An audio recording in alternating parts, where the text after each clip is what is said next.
to chill as we serve you pop culture, entertainment, sports, and everything in between. I'm Denise. And I'm Lourd Veyra. Fasten your seatbelts, sit tight, because this is Flight Afternoon Delight.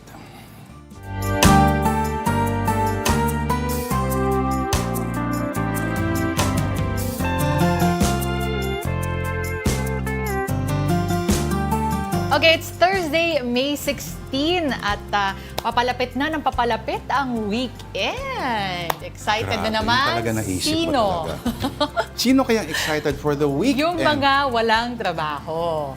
Pero meron ka trabaho. Final. Meron. Excited din tayo dyan, syempre. Alright. Anyway, Thursday pa lang, ika nga do not count chickens before they're hatched. In short, wag kakain ng one-day-old. Okay, ito na lang ang kainin natin, ang ating handa and delight of the day. Walang iba kundi Hungarian sausage. One more time. Walang iba kundi ang? Hungarian sausage. Aha. Ayan. Ang Hungarian sausage ba ay gawa sa Hungary? Ito nga ba, totoong gawa sa Hungary? Well, supposedly yung recipe, meron kailangang paprika. Parang ganun. For it to be considered as a Hungarian sausage. Pero alam mo naman, very loose ang definition natin. The Hungarians would know. Actually, totoong Hungarian sausage, no? Medyo peppery. Hindi spicy, pero peppery. Ano yung version na parang medyo maasim? Meron yun pag medyo maasim. Ayun mga chipipay, mga nabibili sa palengke. No, when you get it sa yung sa supermarket, paano ko ba sabihin yun? Yung malalaki, yung mga wholesale na mga grocery. Yun nga, oo. Oo. Yun din yung mga nabibili sa palengke. Growing up, ilan lang ang TV product commercials, Denise. Ang laki ng trauma ang nilikha sa amin nung, alam mo yung hotdog na kulay red talaga. Okay.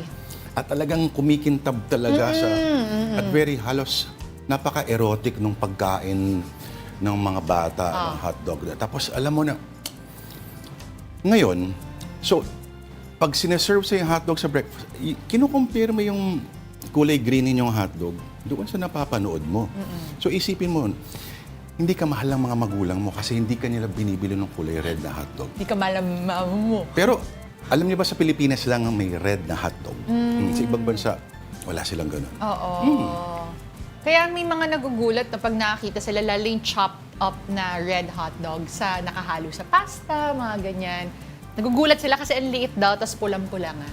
Walang basagan ng trip, di ba? Oo. Yan ang Pinoy-style hotdog at nakakabilib yung isang, alam mo itong isang restaurant na mailig, specialty nila yung mga meetings, instant birthdays, meron silang pansit, lumpia, barbecue. Yes. Ang galing ng pagkakahiwa ng hotdog nila. Oo nga, actually. Sobrang nipis.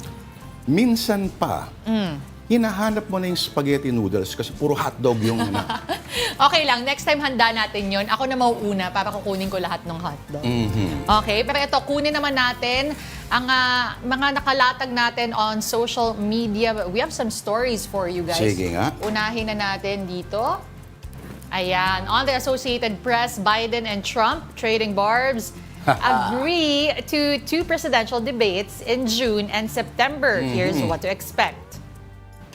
President Joe Biden and former President Donald Trump have agreed to a pair of general election debates going outside of the Commission on Presidential Debates. These are going to be hosted by individual media partners, those being CNN on June 27th and then ABC on September 10th. Those are the earliest general election presidential debates ever held in this country. And in fact, the June one will be before either of them are officially their party's nominee. I just want to say that I've invited Biden to debate. He can do it anytime he wants, including tonight. Donald Trump lost 2 debates to me in 2020. And since then, he hadn't shown up for debate. Now he's acting like he wants to debate me again. Well, make my day, pal. In this case, Biden's campaign said he was willing to debate twice and sort of put out a rough time frame. And the Trump folks very quickly accepted. And really, the reason why this all happened so quickly is that both Donald Trump and Joe Biden believe that in a head-to-head debate with the other guy, that they will come out looking better, and that both those things can't be true, but that reflects their private confidence, and that's manifesting itself through the campaigns and then through the timing of these debates. That they really believe that in a head-to-head matchup they will come out ahead, and time will tell which one of them is right. Both candidates have really expressed a desire to have general election debates take place before people began casting early ballots, which begins in mid-September, though there are some overseas and military ballots that get sent out as early as late August, but really to move up the cycle of when they debate so that more voters would get that information before they actually do cast their ballots. One of the old sayings in diplomacy is nothing is agreed to until everything is agreed to. In this case, there is an agreement on the date and the network partners for those two general election debates. But the devil will really be in the details here. Who will the moderators be? What will the rules be? Right now, at least for the CNN debate on June 27th, CNN has said there will not be an in-person live audience. That's something that former President Trump has called for. But is that something that is a red line for him? We don't know. And then what are the mechanics, the rules? Will there be opening or closing statements? Will they be standing or sitting?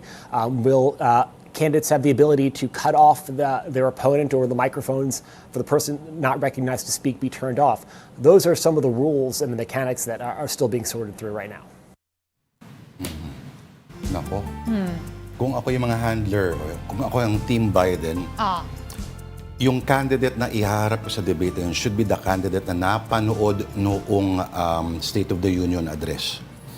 Na napanood natin na very aggressive. Hindi siya yung parang the old man na they were branding him to be the opposition.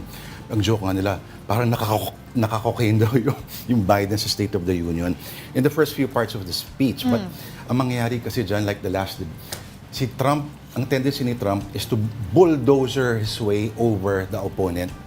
Hindi titigil magsalita. Yung pati yung moderator. Ito na nga yung sinasabi nila, no? They want to be, or they want to have this debate because they think may exploit nila yung isa't isa. So yung side ni Trump, feeling nila, mapapakita dun sa debate na talagang may edad na siya.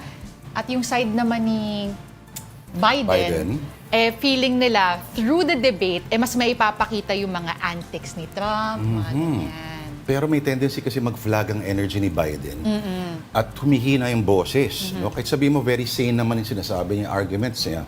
At pwede niya, ang problema kasi yung appearance and performance is all.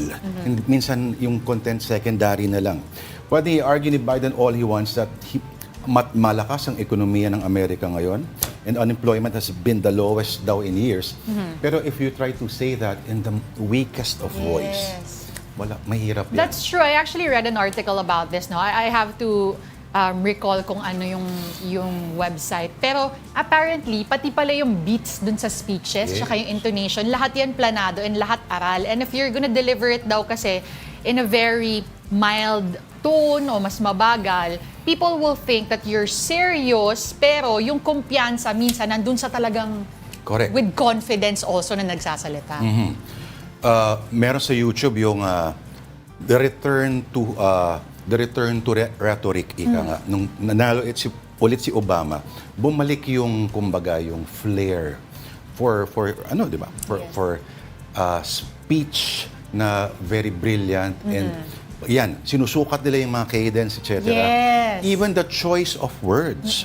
Would you pick a Latinate, meaning polysyllabic na word, over a strong Germanic word? Parang ganon.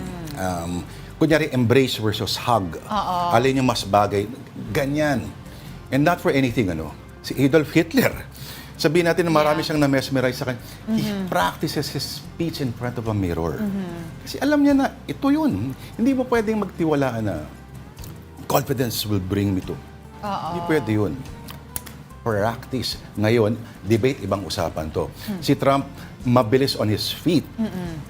The art of the insult, nako, may PhD si Donald Trump. May ibubuga kung yan ang pinag-uusapan. Pero ito, lipat naman tayo sa isa pang pinag-uusapan. Iba naman to, ibang island naman to. On time.com, mixed response to King Charles III's first official portrait since his coronation. Biruin mo yan. Oo, alam mo, napakita na natin to. Alam mo, araw, no? In fairness, baka taste ko lang to.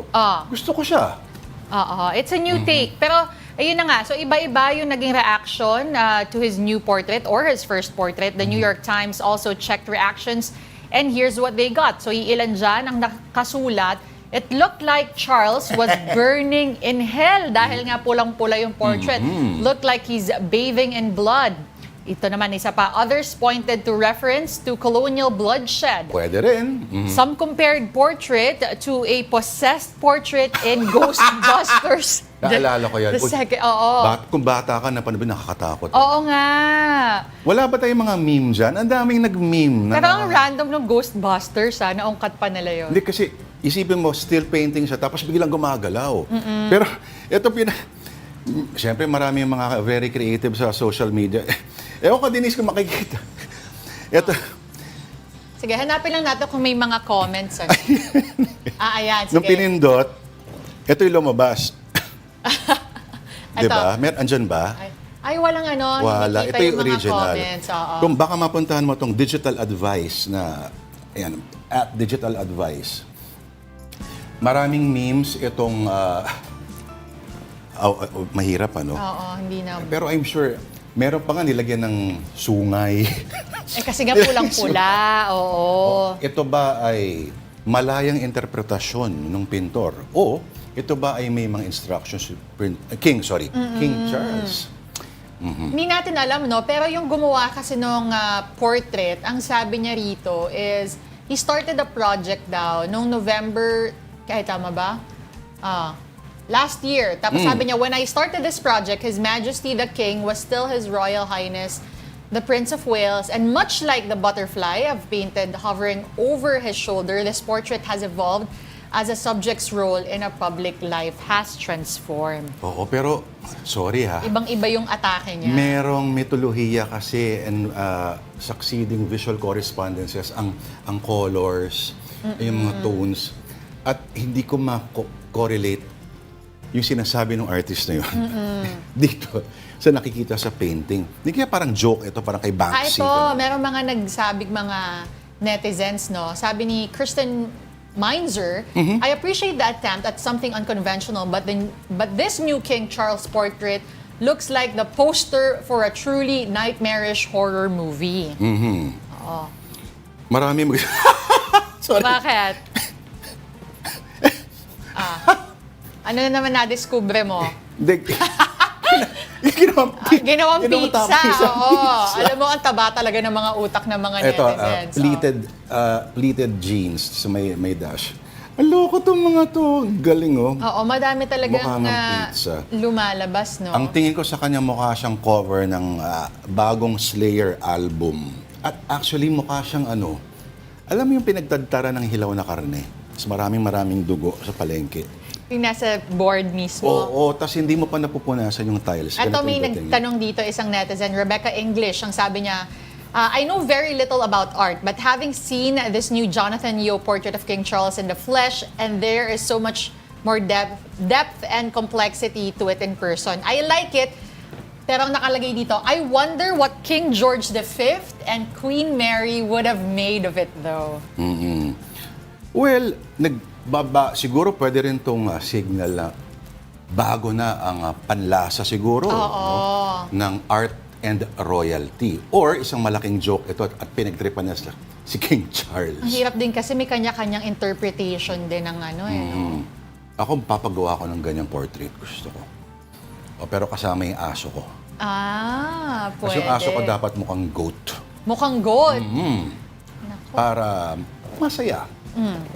Ito, pag-usapan natin, hindi pa sila GOAT, pero napakalaki ng potential nila to be one of the best teams in UAP women's volleyball history in sports. Ito, the National University is having a double celebration after taking home the championship in the UAP and UAP volleyball rather. So, mobile journalist Denise Valdesancho with a story.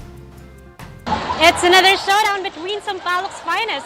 Dito lang yan sa Game 2 ng UAAP Volleyball Finals.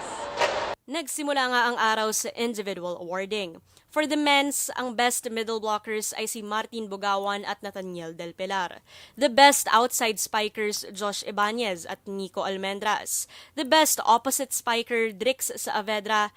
Best Libero Award goes to Menard Guerrero, while Joshua Retamar claimed the Best Setter Award. Nasungkit naman ni Jade Desquitado ang Rookie of the Year Award, while the Most Valuable Player goes to Josh Ibanez. So women's, Thea Gagate and Nina Itang both claimed the Best Middle Blocker Award. Si Eliza Solomon ang season's Best Opposite Spiker, habang si Det Pepito ang Best Libero at si Cassie Carvalho ang Best Setter. Kinoronahan si Angeline Poyos bilang Rookie of the Year, samantalang ang dating nakatanggap nito na si Bella Belen ay ang MVP for the season. Sila rin ang Best Outside Spikers ngayong Season 86. They go up. Nico Almendras for the win! For their fourth straight title! And the combination of this rookie tandem in Season 81 brings them their fourth straight title here in Season 86. Mapa-men's o women's, nasa Hawkson pa rin ang corona.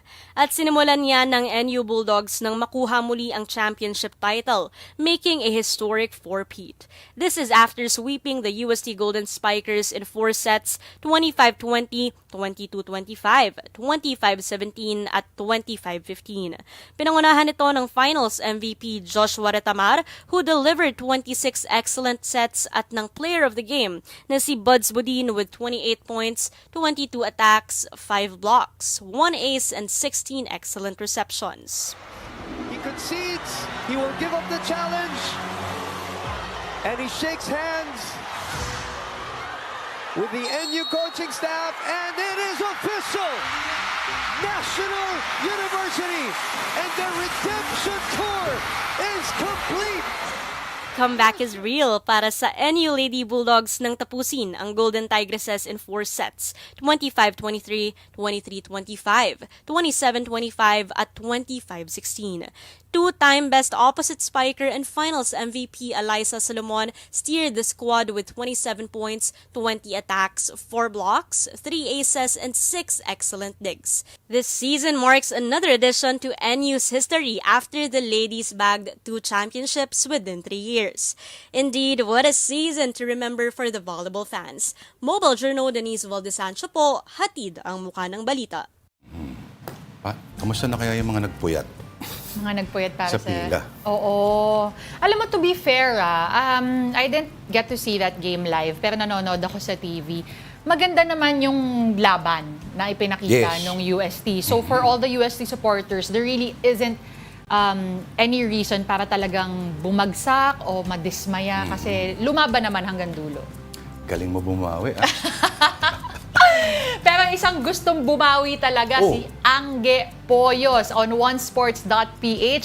Ito yung sinabi niya. Sabi niya, gusto ko na kaagad bumawi. Grabe naman. So, as we all know, ito si Angge Poyos. She suffered from a right ankle sprain during the first set pa lang of Game 1. So parang ito ba yung isa sa mga main... She is, safe to say, one of the top scorers within the league. At malaking bagay yun, na-injure siya nung first game pa lang. Yes. Because I believe right before the finals, during the semifinals, parang she was scoring 28 points, averaging 20 plus points throughout the conference, throughout the season rather. Pero bumagsak nga siya. She tried nung game 2. I think she entered the latter part. Or no, she started the first set, pero hindi kita mo sa galaw, masakit pa. Alangan. Ano kaya pakiramdam nun, Denise? Yung parang, it's a team sport, pero alam mo na, something on your shoulder at talagang wala kang magawa dahil injured ka. No? Tapos maraming nakatingin sa'yo or nag-aantay sa'yo. Na inaasahan ka. Alam mo, yung kanya, sabi niya rin, just to answer your question, my personal take on it is, syempre nakaka-frustrate, nakakahinayang. Pero yung sinabi dito ni Angge, meron siya sinabi dito na mas, imbis na malungkot, mas malakas talaga yung gigil ko kesa sa lungkot. Oh, wow. Magandang yan. Magandang, kumbaga, pang motivation yan. Kasi alam niya naman na, if we'd never know. Pwedeng NU pa rin yung manalo even if Angge was able to play. Bilog ang bola. But then again, syempre she would just use that as motivation. Also knowing, bata pa yung team eh. Bata pa yung team. So wala pang mga graduating dito. Ganun Meron din ba sa is- NU? Sa NU kasi bata rin sila, pero yung mga nanalo, like the best opposite spiker, si Eliza Solomon, I believe she's just in her third year. Bella Balen, who was crowned as MVP, also just in her third year. Bata pa rin yung team talaga. Aba, magandang Magandang abangan laban. to. Oo. I'll see you next season. Naku, magandang motivation yan. Oo, pero nagkataon lang ba na halos sabay ang mga championships ng UAP Volleyball, pati PVL? Baka nagkataon lang sa schedule. Nagkataon lang. Oo. Tsaka ano bang meron sa mga Eliza at Ang lalakas, volleyball ano? superstar? Oo nga eh. Alam nyo na, kung meron kayong mga anak na gustong ipasok sa sport na to, para magandang pangalan. Eliza, true. Okay, in entertainment, talon tayo sa entertainment, mga kapatid. Okay, TV5 has introduced Willie Revillame's co-host in his TV comeback. Here's the story from Mobile Journal, Meramon Reyes. Bigyan ng jacket yan! Alam na natin kung sinong game show host ang nagbalik Kapatid Network. Kaya naman ngayon, kilalanin natin kung sino ang mga makakasama niyang co-host o Win Girls.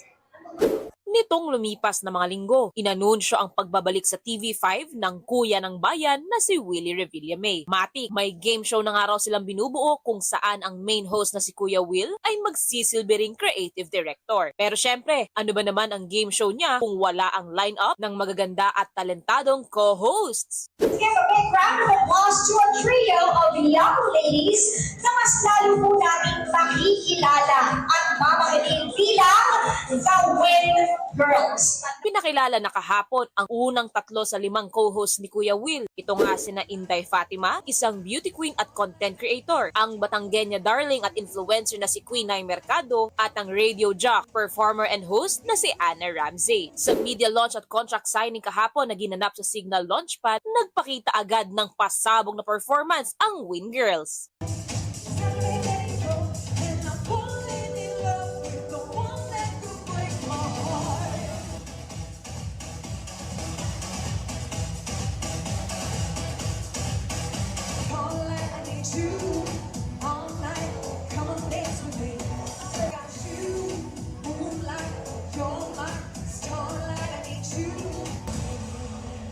Winelcome naman sila ni na Group Finance Officer John L. Andal, COO ng Media5 na si Dino M. Laurena, at Media5 Vice President and Marketing Head Vince Rodriguez. Chinika naman ng Win Girls ang nakakaiyak feeling nang malaman nilang sila na ang napili. Medyo pressured pero palaban lang daw sila. Very thankful din sila sa opportunity. Ako po, grabe, mga ilang araw na po ako hindi nakakatulog. Kasi po, kaya nga sinabi ni Queen ay ang daming, of course, pwedeng maging co-host ni Kuya Will, but of course, kami na yung napili. Pero of course, gagalingan namin, we will do our very best. Kasi naman po, ang goal naman po, of course, ng show, of course, para tulungan ang milyong-milyong Pilipino. Ano nga ba dapat nating i-expect sa upcoming game show kasama ang Win Girls? Magiging masaya, maraming papremyo, malalaking papremyo ang dapat yung abangan. Kaya dapat tumutok lang kayo at huwag kayo magpapahuli. Wow! I cannot explain talaga, pero sobrang saya, sobrang excited. Ako talaga looking forward sa mga games naman. Exciting ito, mas fun ang mga magiging laro. So, abangan nyo yan. Nagkaroon din ng kaunting pasilip sa 2 pang inaabangan na kukumpleto sa lineup ng Win Girls. Sa ngayon, pinagpaplanuhan na ang pasabog na game show ni Willie Revillame. Kaya abang lang daw. Maraming bagong pakulo na paparating. Mobile Journal Meramon Reyes po, at ang mukha ng balita. Fairness bagay si Meramon. Baka magulat tayo, siya pala yung nag-fencing ko. Pwede. Hawak niya yung barbecue stick na 14 inches kahapon. Tama ka dyan. On guard!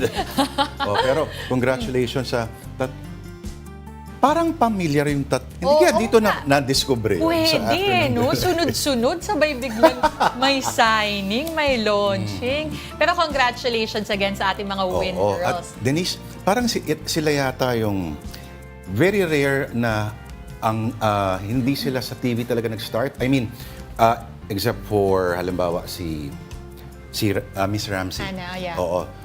TV and radio. Pero halos puro social media, tama? Yes, oo. Pinanggalingan. Si Queen Ay, again, sabi niya, nag-vlog siya with her mother, kaya naging Queen Ay dahil Queenie and Inay. Inay. Oo. Tapos, yung isa naman natin na Fatima. win girl, Si Fatima si Inday. Inday Fatima, medtech. Medtech, Diba frontliner pa nung Frontliner. pandemic. Beauty queen. Beauty queen. Sorry, ika nga ng isang artist, beauty queen. Teka. Oo. Pansin mo kay Queen Ay, Oo. bay nawala yung accent. Nawala. Ang Sabi niya tuntog. naman kaya niya naman daw na magsalita ng may accent and wala. Nasa switch niya on and off. Pero tingin ko mas maganda na i-maintain. Oo. Doon naman din siya punto. nakilala. Parang ikaw, di ba, Denise? Which May punto one? ka talaga pag nagtatagalog ka. Ako, pakigaya. Yung are. Are, No, are na sunod na balita. are na nga ang kailangan nating sabihan din ng congratulations. True Faith vocalist Medwin Marfil has tied the knot with boyfriend Mark Angeles. In a social media post, Marfil revealed that they got married at Rockaway Beach in Pacifica, California on May 11. Many of Marfil's supporters filled the comment section with their well wishes to their newlyweds. True Faith is known for songs such as Kung Di Rin Lang Ikaw and Perfect. Ano kaya dyan ang pinatugtog nila? Perfect for each other. Congratulations, Medwin and Mark. Medwin and Mark, parehong M pa.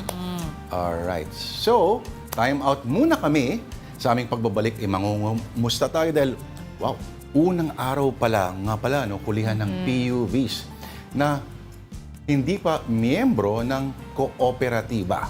At may humarang sa civilian convoy na naglalayag pa rin sa West Philippine Sea. Kahapon po yan. Abangan po natin ang update dito lang po sa Afternoon Delight. Stay tuned, please.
Sakto. Nagbabalik po ang Afternoon Delight dito po sa One News. Kasama si Denise Tan, ako po si Lourd de Veyra. Hungarian sausage Ano? in my mouth. Pasado? Okay ba? Suwabe. Ito, pag-usapan muna natin to. Na as we speak, the LTFRB is flagging down public utility vehicles that remain unconsolidated under the government's modernization program. Bearing the brunt of the crackdown are traditional jeepneys. So let's get an update from mobile journalist Ivan Tarinque. Go ahead, Ivan.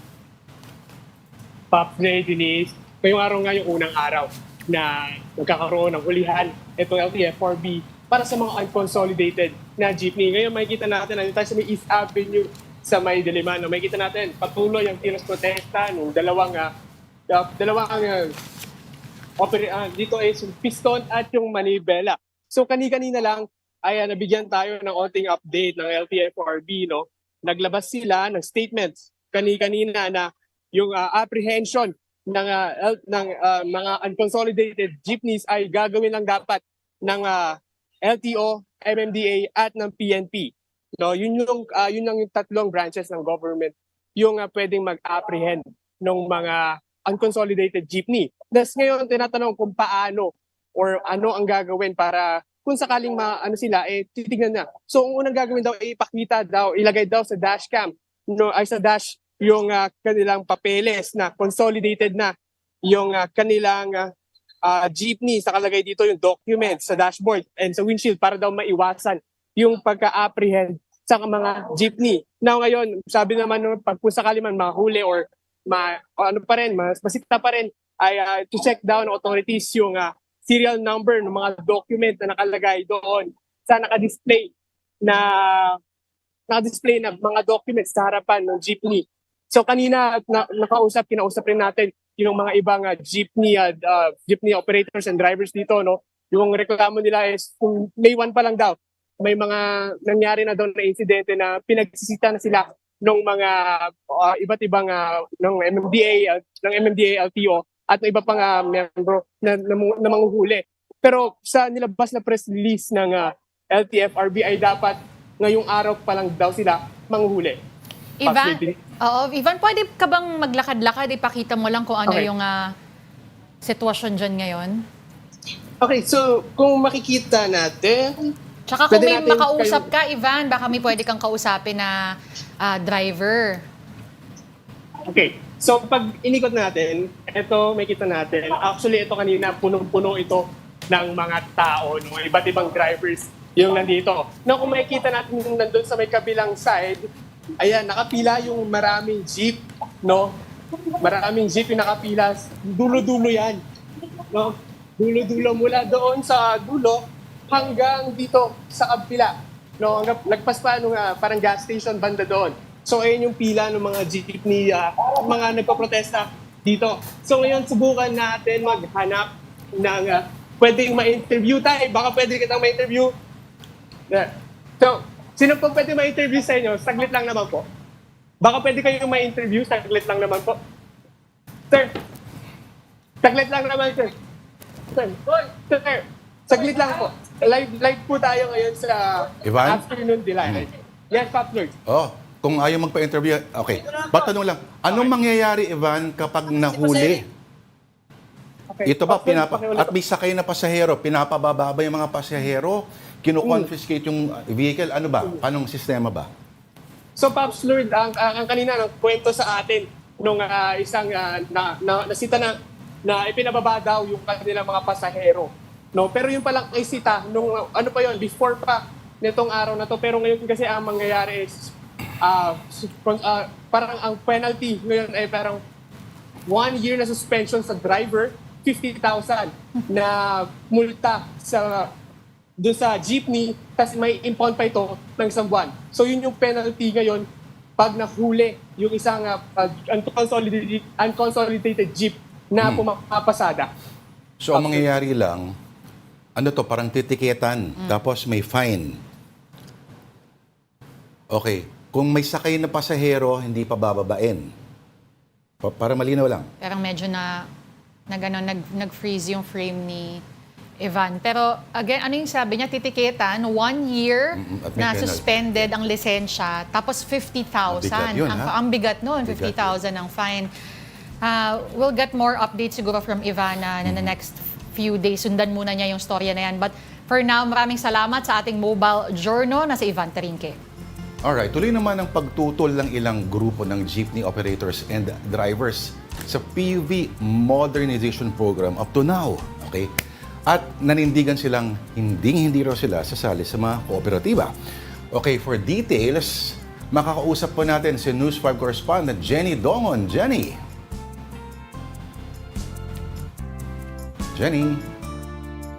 Sige, kausapin natin si Pero again, hindi daw sila sasali kahit na alam na nila yung mga consequences at mga kapalit nun. Medyo matigasan ito. Oo. Alam natin kasi na ilang beses na nagbigay ng extension. Ang Pangulo pa nanguna minsan. So tingnan natin kung hanggang saan ito mas-stretch o magkakaroon ba ng pagbawi. Kasi may ibang nagsasabi na parang nag-i-enforce ng mga ito, parang napipilitan lang. Kasi hindi naman nila panahon nung ginawa itong mga desisyon na ito. Pero, okay, meantime, a new ride-hailing app is hoping to hire drivers who will be, in the danger of being displaced by the PUV modernization program. The details in this report by Mobile Journal, Francis Orsho. Sa dami na ng commuters ngayon, ang taas na rin ang demand sa transportasyon. Kasabay niyan ang pag-usbong din ng mga transport network companies o TNCs para dumami pa ang pwedeng pagpiliang sasakyan. Pagsubok para sa maraming commuters sa bansa ang pagsakay ng bus o kaya tren. Panik manaog ng hagdan para makarating sa terminal. Tapos sasabayan pa ng mainit na panahon o kaya naman malakas na ulan. Kaya ang iba, nagbubuk na lang ng ride-hailing services. Pero pahirapan pa rin dyan dahil sa konti ng pwedeng pagpilian. Kaya naman itong Mayo 8, may inilunsad na bagong ride-hailing platform, ang UTOL o Unified Transport Operations League. Nung kinonceptualize itong UTOL as a PNC, hindi lang ito pang negosyo. Kaya nga, makikita nyo, sinadya namin ang acronym ng aming kumpanya ay UTOL.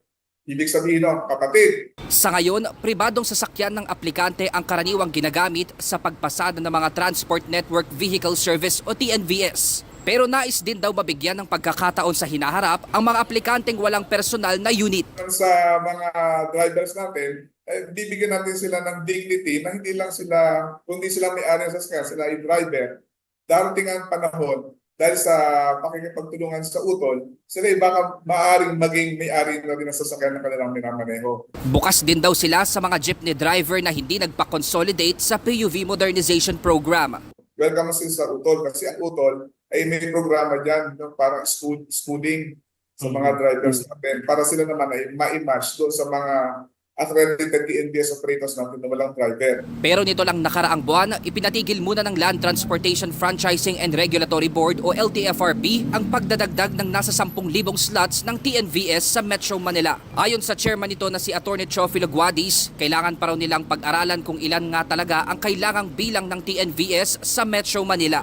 Ano man ang mapiling paraan ng transportasyon, ang mahalaga ay laging unahin ang kaligtasan patungo sa ating destinasyon. Mobile journalist Francis Orsho po, hatid ang mukha ng balita. So, UTOL ang pangalan ng bagong ride-hailing app. Okay, yung mga ayaw naman sa Jeepney Modernization Program, anong tawag sa kanila? Ano? Tutol. Pwede. Gusto ko yan. Dahil baon ka today, Kasi meron tayong half-finished na Hungarian sandwich. Sige, ito naman, mga baon namin sa inyong storya and we'll give you a quick rundown of our stories here on One News. The Commission on Elections has banned the substitution of candidates after the last day of the filing of candidacy. This is if the grounds is withdrawal of candidacy. This means substitution is only allowed in case of death or disqualification of a candidate. At the House of Representatives, a bill has passed allowing overseas Filipino workers to vote via the internet. The regional prosecutor in San Pablo City, Laguna has dismissed the charges against a police officer tagged in the disappearance of a beauty pageant contestant. Former Police Major Alan De Castro and his driver were accused of the kidnapping and serious illegal detention of Catherine Camilon. Camilon was last seen in Lemri, Batangas on October 12 last year. And the Google Mail accounts associated with the YouTube channel of SMNI Sunshine Radio have been deleted. SMNI's Admar Velando said they did not receive prior notice of violations nor options for appeal. He added the channel is scheduled for deletion within 15 days. Alright, now let's check in on atin ito's civilian mission to the West Philippine Sea. Okay, makausap po natin si News 5 correspondent Elaine Fulgencio. Elaine, okay, ano ang balita dyan? Hi, Lourd, Denise. Good afternoon. Kinumpirma nga ng ating ito koalisyon na matagumpay na nakarating sa Panatag Shoal ang kanilang advance party. Ito yung naunang team noong lumayag sila noong May 14 patungo dito sa Bajo de Masinloc at kinumpirma nila na umaga kahapon ay napasok nila within 25 to 30 nautical miles away from Panatag Shoal at nakapagbigay daw sila doon ng ayuda gaya ng pagkain at fuel sa mga Pilipinong mangingisda malapit dito sa Panatag Shoal. Bagamat hindi nga nakalapit doon itong civilian convoy ng 4 na pangulong kasi there were 5 yesterday and then 4 na lang yung nagbalak na makalapit dito sa Bajo de Masinloc or Panatag Shoal. Dahil nga doon sa mga nakabantay o bumubuntot sa kanila na Chinese Coast Guard ay hindi na nila pinilit na makalapit pa dito nga sa vicinity ng Panatag Shoal. Bagamat hindi sila nakalapit, mission accomplished pa rin daw kung maituturing ito ng atin ito coalition kasi nga ay bukod sa natupad nila yung kanilang mission na makapaglagay nitong mga symbolic marker o boya dito sa exclusive economic zone ng Pilipinas, nakapagregata rin sila, and of course, nakapagbigay sila ng tulong dito nga sa mga mangingisdang Pinoy. Lourd. Oo. Okay, Elaine, tama ba? Uwian na today. Ang civilian mission daw is turning back kasi para sa kanila, so far nagtagumpay na sila sa objectives. Yes, Lord. Actually, sa ngayon, naghihintay pa sila ng iba pang mangingisda doon sa area para magpaabot pa ng mga supply nila ng pagkain tsaka ng fuel. Pero base nga sa grupo, mukhang mapapaaga yung kanilang pagbabalik at expected time nila is madaling araw. Bukas ay makakarating na sila sa Subic Port. Okay. So, maraming salamat. Teka, Denise, pahabol natin. Hanggang saan ba daw o tansya nila ang umabot o gaano kalayo bang inabot supposedly ng convoy na ito? Oo, kanina, parang more or less 57 nautical miles yung layo nila dito sa Panatag Shoal. Alright. Maraming salamat sa oras mo at Elaine Fulgencio, ang ating News 5 correspondent. Thank you. Now, a measure strengthening Animal Welfare Act is now being discussed in the Senate. Camille Samonte tells us more. Senators are now calling for a probe into the supposed audio recording held by the Chinese embassy of a conversation between a Chinese diplomat and an AFP official. In that conversation, they supposedly agreed on a new model agreement to manage tensions in the Ayungin Shoal. Senate Committee on Maritime and Admiralty Zones Chairman Francis Tolentino says they need to find out if the audio recording is legitimate. Wala itong acknowledgement na nagkaroon nga talaga ng pag-uusap na merong new model. Because that's extraneous. They also want to know if Chinese embassy officials violated the Philippines anti-wiretapping law. It is a serious breach.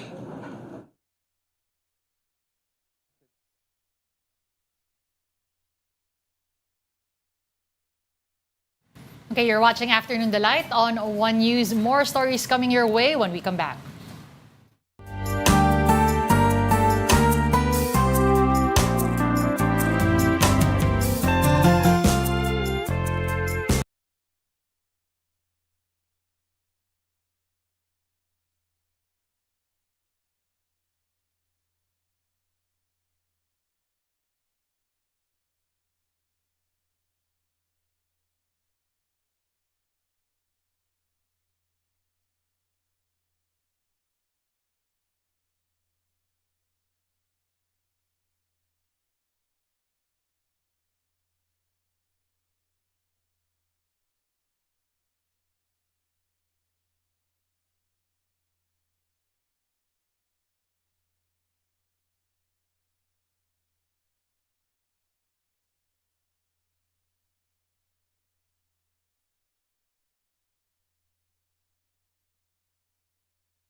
May 16, 1868. In Washington, the U.S. Senate fails by 1 vote to convict President Andrew Johnson on the first article of impeachment against him. Johnson is eventually acquitted on all charges, prompted by his clashes with the post-Civil War Congress, and serves out the rest of his time in office. 1929. And the winner is the first Academy Awards. The Oscars are presented during a banquet at Hollywood's Roosevelt Hotel. The movie Wings wins for Best Production. Emil Jannings wins for Best Actor. Janet Gaynor wins for Best Actress. 1905. Wherever there's a fight so hungry people can eat, I'll be there. Actor Henry Fonda is born in Grand Island, Nebraska. Among his movie roles, The Grapes of Wrath, 12 Angry Men, and On Golden Pond. And 1990. The candy man can, 'cause he mixes it with love and makes the world taste good. Sammy Davis Jr., singer, dancer, actor, and member of the Las Vegas Rat Pack, dies of cancer in Los Angeles at age 64. Also that same year,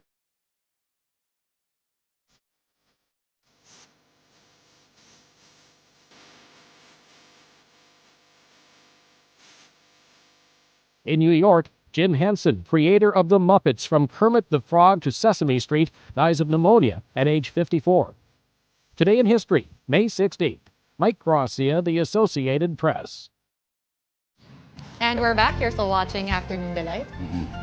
Ikaw si Denise, di ba? Yup. Ako naman po si Lourd de Veyra at kasama ako sa generasyon na affected ng pagkamatay noon ni Jim Henson.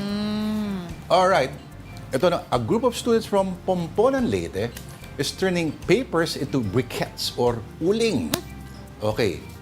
Mamaya natin sasagutin ang phone ni Patrick Paes-Negring. Paano kaya ginagawa yon?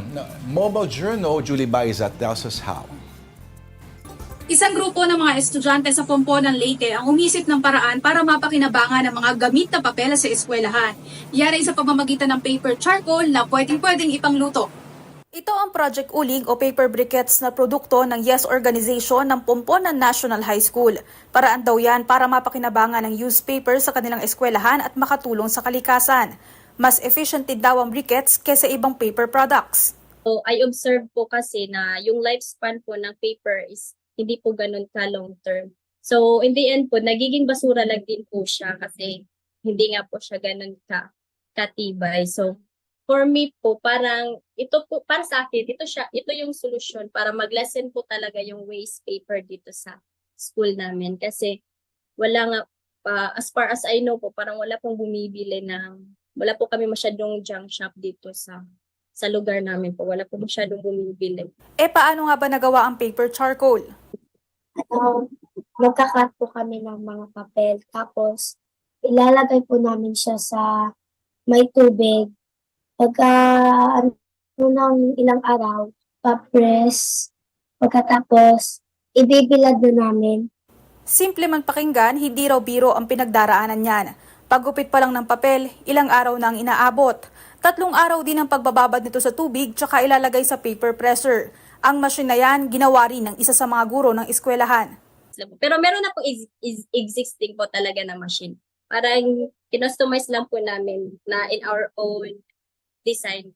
Sa bawat press, 12 briquettes ang nabubuo. Sa ngayon, subok na rin daw ang mga nagawa nilang paper charcoal na tamang-tama sa mga gumagamit pa rin ng kalande uling. Base na rin yan sa feedback ng nakabili nito. Sabi po nung bumili po sa amin, parang gumamit po siya ng less than 10 lang po na paper briquettes po at nakaluto na po siya ng pancit canton. Yun po yung una niyang trinay. Kasi maliit lang po yung kalandi uling. Mas mura raw yan lalo't kada kilo o 15 piraso nito, 15 pesos lang ibinenta ng eskwelahan. Kumpara raw yan sa karaniwang uling na ibinebenta ng 30 pesos kada 3 supot na singbigat ng 1 kilong paper briquette. Sa ngayon, plano nilang pagandahin pa ang kalidad ng paper charcoal. Yan ay para matiyak daw na masusulit ito ng mga gagamit. Mobile Journal, Julie Baiza po, hatid ang mukha ng balita. Natin mga ganyan, recyclable at yung hindi nakadepend lagi sa big oil, big bad evil petroleum. At saka hindi yung natatambak yung waste. At least nagagawa ng paraan, less basura, less kalat, less pollution also. At least ito, nagagamit pa ulit sa bahay at sa pang-araw-araw na Pero gawain. hindi kaya amoy papel yun? Di ba? Iba yung amoy ng charcoal at iba rin yung amoy ng paper. Next time, tanongin natin si Julie, no, kung ano yung scent. Which reminds gives off. me, kamusta na kaya yung inventor na nakausap natin dati? Oo nga! The inventor of ano yun? Useless. Brilliant inventor of useless things. Of useless things. Oy, pero itong nakita natin, hindi useless. Kasi, Lourd, kanina no binabanggit ko, ito sa mga kalande-uling. Pero kasi dati, nakakakita pa ako sa bahay ng lola ko dati. No? Yung uling, not uling, iron na nalalagyan ng uling. Lunch. Oo. Classic yun. Oo. Na mataas yung handle. Kung ito yung Yes. pinaka-uling, mataas talaga yung hawakan na gano'n. Ay, inabutan mo pa pala yun, ha? And then, Tapos may ginagawa sila. Pinapatong nila yon sa banana leaf. Parang yun yung pinaka-ano niya. Parang Mag-absorb. pang-protekta para hindi diretso yung heat. Para hindi dumikit. Para hindi masunog. Oh. So yung amoy na yon, napaka-nostalgic doon para sa maraming Pilipino. It's either amoy magsusuot ka ng well-pressed na damit or masarap ang merienda ninyo. Okay. Sabihin ko, ikaw ang amoy merienda. Lagi natin piliin yung amoy merienda. Oo. In the same way na pagbukas mo lagi ng freezer, dapat maging positive ka na ang laman nung tub na yon, kulay blue, ay ice cream. Oo. At hindi galunggong na hilaw. Ay, pero normal yan na ginagawa sa atin. But speaking of merienda, Cruel. Ano? Cruel, ano yan? It's a cruel practice. speaking of merienda, no, naisip ko lang, dahil nagpapadala din naman kayo sa amin ng mga pictures, mga kung ano-anong nakikita nyong signs, bakit di nyo na kayang isingit din sa mga pinapadala nyo sa amin, yung mga ideas nyo for a perfect merienda? Why not? Aba. Baka pwede nating mapagbigyan yan, di ba? Pwede. Oo. Para may interaction din at makita natin yung mga nanonood sa atin. Oo, at malaman din namin kung ano diba? yung mga gusto nyo at na-enjoy nyo na. Pwede rin.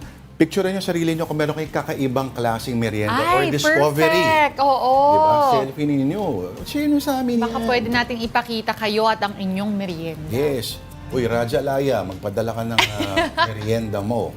Again, kung gusto nyo pong ipadala sa amin ang lahat ng yan, send it to us at afternoondelightON@gmail.com. At si Denise ay padadalan kayo ng personalized...